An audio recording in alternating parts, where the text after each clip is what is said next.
مرد به سراغ شما می آید. میدانید چرا آدم فروشی میکنید؟ میدانید چرا آدم ربایی میکنید؟ میدانید چرا دزدی میکنید؟ میدانید چرا به همسایه خیانت میکنید؟ میدانید چرا زناشویی میکنید؟ میدانید چرا غیبت و سخنچینی و تهمت میزنید؟ میدانید چرا به جهان آخرت باور ندارید؟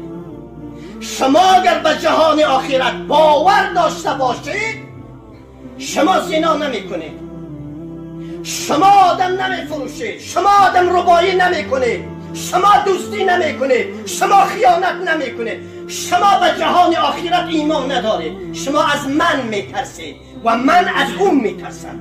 ما از خدا نمی ترسیم. از این لحاظ گناه است در جامعه. از این لحاظ در جامعه گناه عزیزان دل دارد جوش می زند. ظهر الفساد فی البر والبحر بما کسبت ایدی الناس. فساد در بحر و بر از دست و پای من و شما جوش میزند. شما از خدا نمیترسید، از من میترسید و من از شما میترسید. فهمیدید؟ این حرف حق ایمان در کار است. این حرف حق ایمان در کار است. فهمیدید؟ شما از من میترسید، من از شما میترسم. از این لحاظ دزدی است، از این لحاظ خیانت است، از این لحاظ غیبت است، از این لحاظ سخنچینی است، از این لحاظ احکام خدای رؤوف و مهربان زیر پا عزیزان دل کردگی است. از خدا نمیترسیم.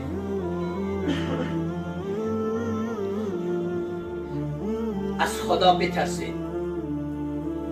اون کسانی که شما را تحریک میکنند، فلانی شما را فروخت، فلانی شما را فروخت، چقدر انسانی ساده، فلانی شما را فروخت، بابا آدرس شما فلانی کن، نمرت فلان است، نمرت فلان، این فلان.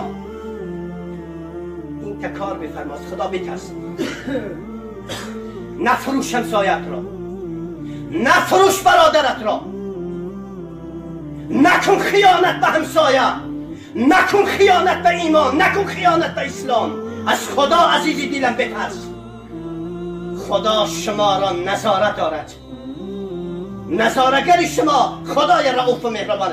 بترسید از اون روزی که به سکرات مرگ گرفتار میشید. همون انسانی که شما برادرت را میفروشی، شانه از تو خالی میکند، میگد و پس سر من تو به برادرت خیانت کردی، تو به همسایت خیانت کردی، تو به دوستت خیانت کردی.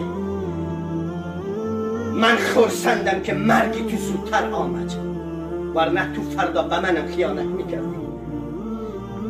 این علیکم لحافظین کراما کاتبین یعلمون ما تفعلون. بترس از اون کراما کاتبینه که شما را داخل قبر میگذارند. سودهای خدای رؤوف و مهربان جلوی رویت می آیند، زنده میشوی. پرونده فروشی تو را میکشند، باز میکنند. خیانت توی که به همسایه کردی، به برادر کردی، باز میکنند، میخوانند در جلوی رویت. اون زمان را شما به یاد نمیاری؟ شما از من میترسید که سود هستم؟ از من میترسید که شما را گم میکنم؟ از اون سودهای خدا نمیترسید؟ اون سودهای خدایی که در قبر تنها هستید. پارتی بازی نیست، شناس بازی نیست، پول دادن و خریدن نیست عزیزان دل. همه اینها رفتگی هستید. نزد اون سودهای خدا چی جواب دارید؟ چه پاسخ دارید؟ چه جواب داره؟ چه پاسخ داره؟ بترسید از اون روز، بترسید از اون روزی که جایگاه شما در قبر است. اینما القبر روضة من ریاض الجنه او حفرة من حفرات نیران. صدق رسول الله صلی الله علیه و سلم. اما بعضی تصور میکنه که مردیم رفتیم، دیگر کی به سراغ ما هست؟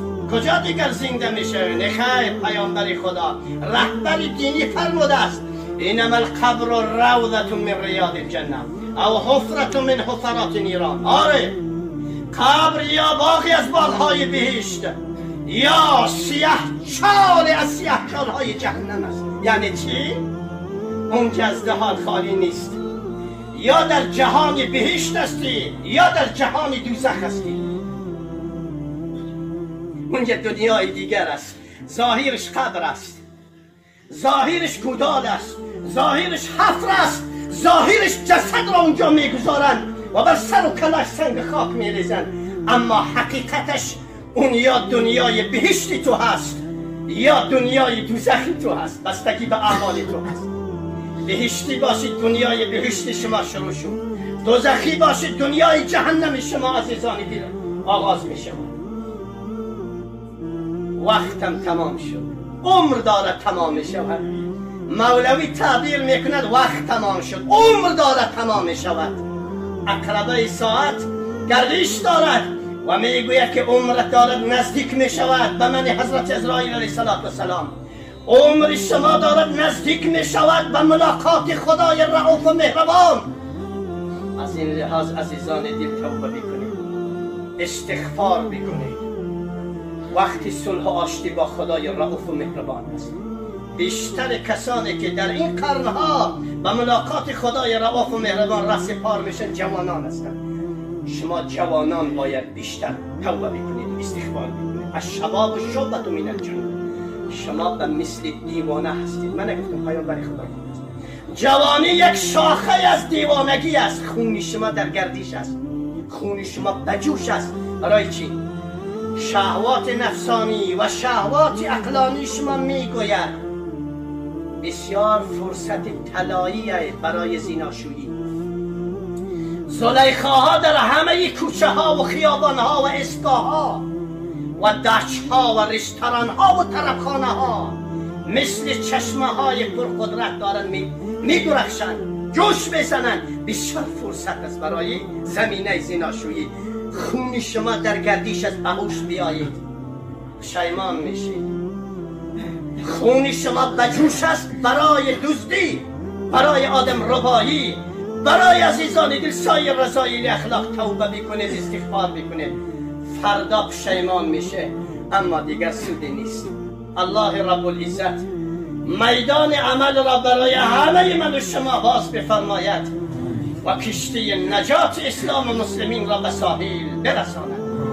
اللهم صل علی محمد و علی آل محمد کما صلیت علی ابراهیم و علی آل ابراهیم انک حمید مجید.